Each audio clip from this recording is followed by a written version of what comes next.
The theme for week 1 in NFL Survivor Pools was complete carnage, as everyone who picked the Niners, the Eagles, and the Colts, all big favorites, all lost. We'll debrief all about it and get you ready for week 2 in NFL Survivor Pools coming up next.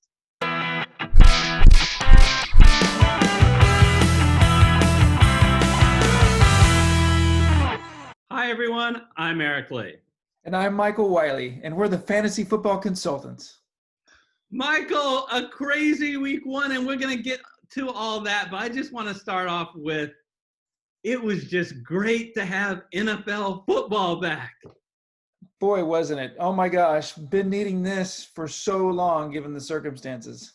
I thought the NFL did a good job. They piped in some crowd noise. It really felt like a real game, and for a moment in time, a little bit of normalcy back into our life. Yeah, and teams were a little bit sharper for the most part than I was expecting given the off time. Yeah, so let's talk about that crazy week 1. First of all, in general, in all Survivor Pools, it was a complete carnage. 38% of people were eliminated in week 1, primarily due to the Colts, and then the Eagles, and then the Niners. How about our personal FFC Survivor Pool? What happened in that? We fared even a little bit worse than that. We lost over half of our participants. We started with 269, and we're down to 132, thanks to the Colts. We had 99 people pick the Colts. Where did they get that idea, Michael? Yeah, I think there was a little bit of influence there, and we'll talk a little bit about whether or not that was a decent decision or not. We actually had 26 with no pick, so that doesn't usually do very well. So let's try and not repeat that. And 24 picked Philadelphia. It was a pretty big drop from there. All right, so we brought up that Colts pick. So let me just come right out and get this out, Michael. I was wrong. Okay, that obviously was not the right pick. However, if you followed along with me and anyone gives you a problem, I don't think it was a bad pick. I know it didn't work out. But the theory, at least why I picked them, is I thought no preseason. What can you really count on? You can count on the offensive line to dominate the Jacksonville defensive line. And that's exactly how it started, Michael. The very first drive, they got the ball. They drove complete field into the touchdown, up 7-0. They stopped Jacksonville. They drove all the way down inside the 5. They had a 4th and 1, Michael. And they could have kicked a field goal to go up 10-0. They went for it. I don't blame them for going for it. What I blame them for is in the shotgun formation. They didn't run it with Marlon Mack. They ran it with Nyheim Hines, and he got stuffed. Yeah, well, this is one of the few games where you can't really blame it on the jitters. They came out strong. They executed the game plan that they should have executed and looked solid. And it wasn't, like some of the other games where nothing was really happening early on. So this was a real surprise to me, given how things were going at the beginning of the game.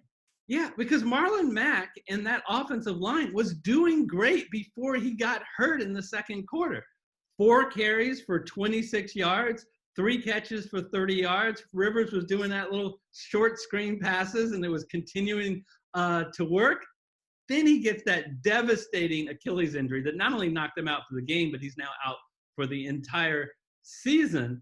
And you know what? Despite all of that, Michael, losing that big runner, they had to pass more. Rivers threw for 46 times. They outgained Jacksonville almost 2-1, 445 to 241 yards. So why did they lose? Yeah, well, it's the great equalizer, right? So injuries is a great equalizer, and then of course those turnovers that we saw that made the difference. So again, a big surprise. Actually, Indianapolis should have still pulled it out at the end.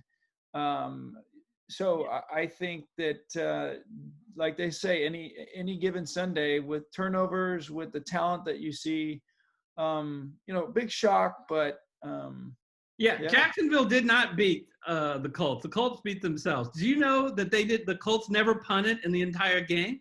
So they ended with touchdowns or mistakes, like short field goals missed. They missed a 30-yard field goal. Like turning the ball over twice, and Jacksonville didn't turn them over at all. A couple fourth downs that they weren't able to convert, and a botched scenario at the end of the first half where they had to settle for a field goal. But I've got it all out. My doctor said it was the best thing that could ever happen to me because I was yelling at the TV, very upset. I don't have, my blood pressure is going to be better for the rest of the season. But I'm going to continue to make picks. It's just I'm out of the pool. So I do have to say we got to give a big shout out for one of our contestants who picked Brian Taylor, who picked Washington. Hopefully that wasn't a mistake, but if it was, congratulations over the Philadelphia Eagles. A pretty impressive pick. So these are the 6 games for week 2 that have the largest spreads. We're going to focus on first the 2 games that are less than a touchdown favorite. Arizona at home, 6.5 over those surprising Washington football teamers, and Green Bay, 6-point favorites over Detroit. Well, let me start with the Arizona-Washington game. I mean, if you're going to pick Arizona, this is it, Michael. This is the game, and they're coming off the game that they looked really good against San Francisco. It's very tempting because even though Washington won last week, I am not sold. I still think they're one of the weaker teams in the NFL, and I would be very close to be picking Arizona. It's just I have another game on the slate that I have more confidence that's going to win and has about the same amount of future value. But this is a consideration for me. How about you? I really like this Arizona team. They're a very fun team. I think the new head coach there is, figuring out how to work with Kyler Murray. Hopkins is already proving that he's going to be very strong. They did a great job against the Niners this week. I just think they're still proving themselves and still becoming. And so even though I agree with you, Washington is not a great team. Early in the season, I'm still not sure what we're going to get out of Arizona. I agree. I think there's at least 1 or 2 other games in the slate that are stronger picks. So, but I do like this game. Yeah. How about the Green Bay Detroit game? You've got Green Bay, who just really demolished Minnesota. Huge air attack against them in week 1 against a Detroit team that should have won against Chicago. Not only did they have that big lead that they've blown, speaking of blowing things, DeAndre Swift dropped the pass in the end zone that would have won it as time expired. Yeah, I think it's kind of hard to bet against Matty Stafford, right? So even though Aaron Rodgers in Green Bay looked fantastic this week, Aaron Rodgers was hitting every target. We saw last year was a tough year, and if they can find a way to kind of shut down Devontae Adams, I think Detroit very well could win this game. That Bears Detroit game was one of those games that started very slow, didn't know what we were going to get. But Matty Stafford, he's a talent, and I think that this is not an easy game to pick. Yeah, easier said than done to stop Devontae Adams. But Sure. I will say Stafford needs to get his major weapon back, which is Kenny Golladay, who was out last week. He's questionable as the time that we're taping. If Kenny Golladay is a go, I would feel very uncomfortable picking Green Bay in this game. But it doesn't matter. Even if Kenny Golladay doesn't play, I'm not picking Green Bay. Why? Because you got 2 games later in the season when they host those pesky Jacksonville Jaguars and the Carolina Panthers. Yeah, no, that's right. There's some future value there. Okay. So neither of us, we like Arizona, but that's not going to be your pick this week? No, and it's not going to be my pick. So let's go back to the board. There are 4 other games that are outstanding. Let's talk about the San Francisco 49ers. The 0-1 San Francisco 49ers. Looking up in the standings to my Seattle Seahawks. Sorry, just had to make sure Gary Kurtzman heard that. Anyways, they are 7-point favorites at New York Jets. Tell me a little bit about the Niners. I mean, were the Niners that bad, or was Arizona that good when Arizona pulled off that upset last week? You know, the Niners are still a very strong team despite the injuries. I think that wasn't the reason they lost that game. I do think the Cardinals were that good, but really Jimmy G was that bad. And if you look at the stat line, and I watched that game, he was very bad on third down. I think it was 2 of 10 or something like that. I'm a little bit concerned about his pre-snap readability. It seems like he doesn't necessarily know where to go, which you see with, you know, some of the greats like Aaron Rodgers and even Matt Stafford, and obviously Tom Brady, big strength of his. So Michael, explain that for maybe a casual viewer. When you say a pre-snap read and you're saying that Garoppolo wasn't good at that, explain what do you mean by that? Yeah, so it's really challenging in the NFL to do this, but it's the kind of thing where as you come to the line of scrimmage as a quarterback, you see that one of the things that the good coaches will do and the good quarterbacks will do is make sure they have ample time to see what's happening at the line of scrimmage, both in terms of the potential blitz and also in terms of coverages. So as you come to the line of scrimmage, you can usually identify which route is most likely to be open as you snap the ball. Sometimes you'll even dink the defense with a dummy count so that you can see the potential blitz. I haven't seen Jimmy G do that in a way that is showing that he has the mental ability that perhaps his predecessor Tom Brady does. Okay. So, I mean, we look at these two teams, San Francisco and the Giants, the Jets. There's no question the Niners are better. However, this is kind of a unique situation. They're going to have to cross the country and travel and play at New York. Their history against the AFC on the road is not good. They're 2-10 in their last road games against the AFC. There's this, believe it or not, I'll give it away. This is the most popular pick on the board. More people are going for San Francisco than any other. I'm not. I would stay away from this game. I guess I think the Jets are a little better than they were. Remember last year they were 7-6 with Sam Darnold, and they were sneaky good last year at being home underdogs. They were 4-1, including wins over the Dallas Cowboys, the Las Vegas Raiders, even though they were Oakland last year, and they beat Pittsburgh and the New York Giants, all at home, all underdogs. Yeah, well, so I don't disagree with any of that. I do still question Adam Gase's ability as a head coach, and you know Le'Veon Bell is going to be out, right? Yeah. So big loss. I think actually this is a safe pick. The Niners will be smart enough to not put the ball and the decisions of what's going to go in the hands of their quarterback. They're gonna pound the rock with Mostert and others. I think they're going to win this game. I think it's a pretty safe bet. But not my number one pick this week.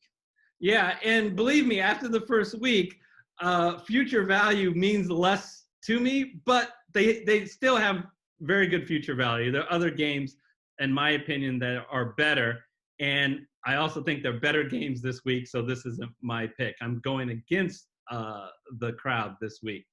Let's go to two games that are both 8.5-point spreads, and it's actually surprising because one game I really like the favorite, and the other one I have concerns about.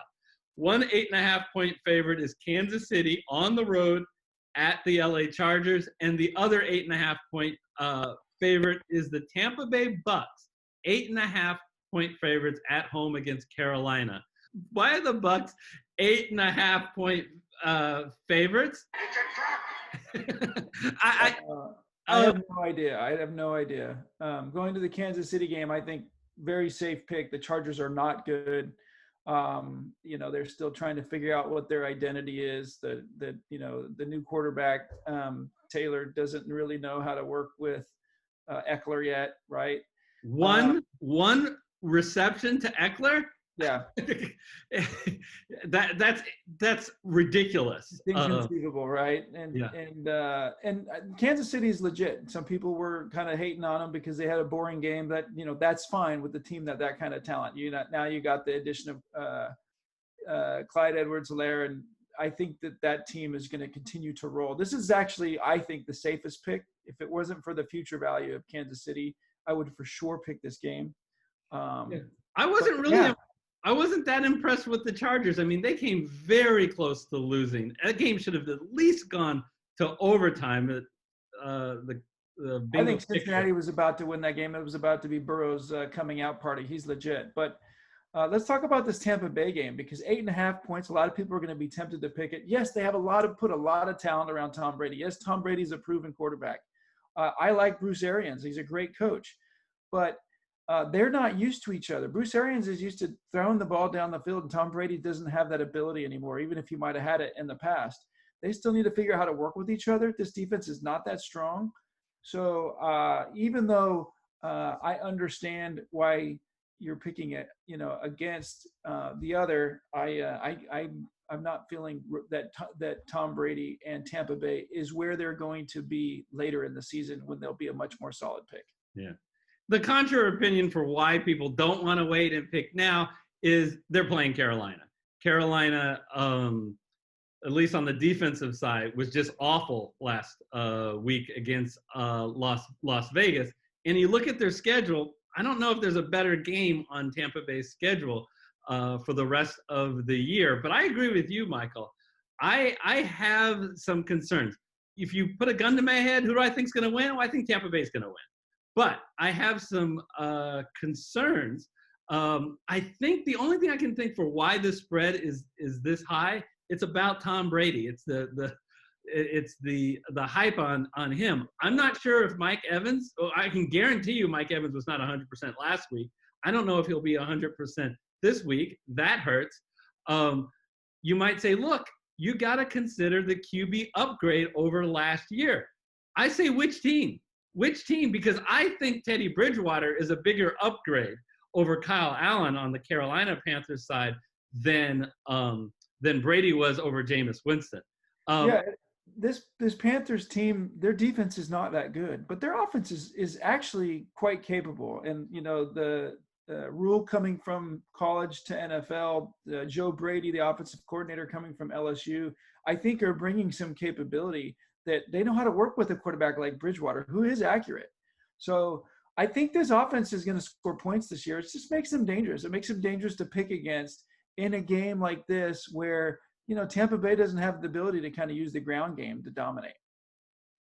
Yeah, they're still trying to figure out their ground game. I mean, they say that they're committed to Ronald Jones, but understand that Leonard Fournette just joined the team and is learning the playbook. And we'll see if he gets more involved. So I don't like passing on both of these games. So again, Kansas City just because of future value, but no, I wouldn't touch this Tampa Bay game this week. I think it's just a little too scary for me. Yeah. So there's only one game left, and look who the opponent is. Yeah, it's those pesky Jacksonville Jaguars. Look, you might say, Eric, the last team you should pick against is Jacksonville. Don't you learn your lesson? You lost to them the first week. Well, guess what? If I lose again, I'll lose to them the second week because I still say that the Colts dominated that game. I still say if a healthy Marlon Mack, they absolutely win that game. And I think where the Colts failed, I don't think Tennessee will. They are going to line up Derrick Henry, who ran the ball 31 times against Denver with Derrick Henry, and just ram the ball down Jacksonville's throat. This Tennessee team is good, other than the kicker issues that we saw this weekend with Gostkowski. They're a very good team. Vrabel obviously took them far into the playoffs with the nice win against New England. They know how to use the run game. Their defense is strong. And Tannehill is solid. So I think they'll do what Indianapolis was unable to do, which is continue the domination throughout.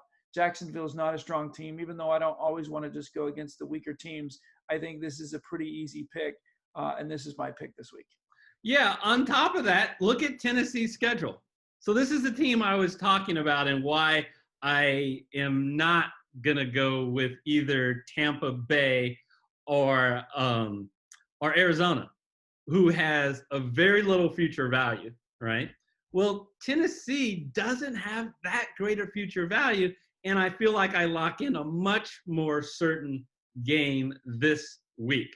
So I'm going to go with Tennessee.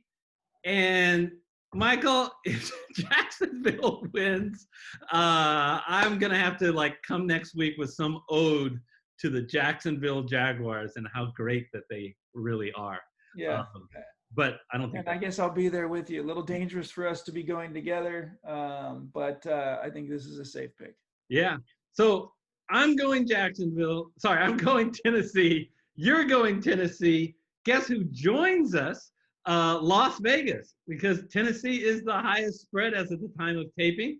But the crowd is finally given a different opinion. They go with the Niners. Let me give you my backup. If for some reason you're not comfortable with the Tennessee pick, my second choice would be Kansas City and say future value be darned, because I think that they're just such a lock to win this week. Who's your second pick? I agree with that. I think you go with Kansas City if you're worried about making it through, but I like this Arizona pick. I feel pretty good about it. So if you're trying to, make sure that you can save that future value, I guess I would say go with the Cardinals. And let's keep our eye on the pick popularity, right? If we see what we saw last week, let's change our pick because we don't want to be in a situation like last week. Yeah, it's a lesson. We covered in our NFL strategy class that I did with Gary Kurtzman. I'll put the link up above right now. And it's a three-pronged strategy we talk about. Who's most likely to win? What's their future value? And what's the pick popularity? So that video didn't get as many views as our week one, but I think there was a lesson to be learned from last week. If you believed, when I originally made that Colt pick, Michael, they were the fourth most popular pick in all polls. And all of a sudden in our poll, everybody was picking them. We had, 99 out of 269 people picking the Colts. Now, we had no idea what it really would be, but people were putting it in the YouTube comments. And if you believe that, if you get some inclination that a large number of people are going with one particular team, you have to pivot away from that team as long as there's another team that you think has about the same amount of win odds. And we certainly had that last week. So we're going to do that this week. Definitely, because Tennessee is the highest spread of the week. If we get the sense that a whole lot of people are going with Tennessee, we're going to go and put it in the comment section and potentially say, hey, we're going to be switching our pick. So watch out for that.